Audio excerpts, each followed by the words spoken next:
முன் நடந்ததே இப்பொழுதும் நடக்கிறது.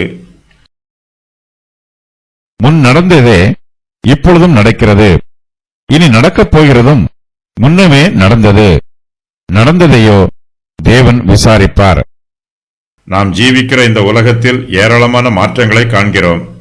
நாம் தேவனுடைய பராமரிப்புகளை நோக்கி பார்க்கும்போது அவற்றின் ஆரம்பத்தை பார்ப்பது போல அவற்றின் முடிவையும் பார்க்க வேண்டும். இந்த பிரபஞ்சத்தில் எத்தனை மாற்றங்கள் நடைபெற்றாலும் தேவனுடைய சித்தத்தில் ஒரு மாற்றமும் உண்டாவதில்லை.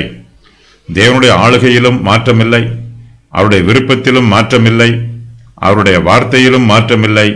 எல்லா மாற்றங்களும் தேவனுடைய மாறாத சித்தத்தின் பிரகாரமாகவே நடைபெறுகிறது. இப்பொழுது நடக்கிற எல்லா காரியங்களும் இதற்கு முன்பே நடைபெற்றிருக்கிறது. இனிமேல் நடக்கப் போகிறதும் இதற்கு முன்பு நடந்திருக்கிறது. முன்பு நடந்ததுதான் இப்போதும் நடக்கிறது. எதுவும் புதிதாய் நடைபெறவில்லை என்று சாலமோன் சொல்லுகிறார். நாம் இந்த பிரபஞ்சத்தில் ஏராளமான மாற்றங்களை பார்த்தாலும் தேவனுடைய பார்வையில் எதுவுமே மாறவில்லை. எல்லாம் அப்படியே இருக்கிறது. தேவனுடைய கிரியைகளிலும் மாற்றமில்லை. அவர் ஏற்கனவே நடப்பித்த கிரியைகளைத்தான் இப்போதும் நடப்பிக்கிறார். இனிமேலும் அதே கிரியைகளைத்தான் நடப்பிப்பார்.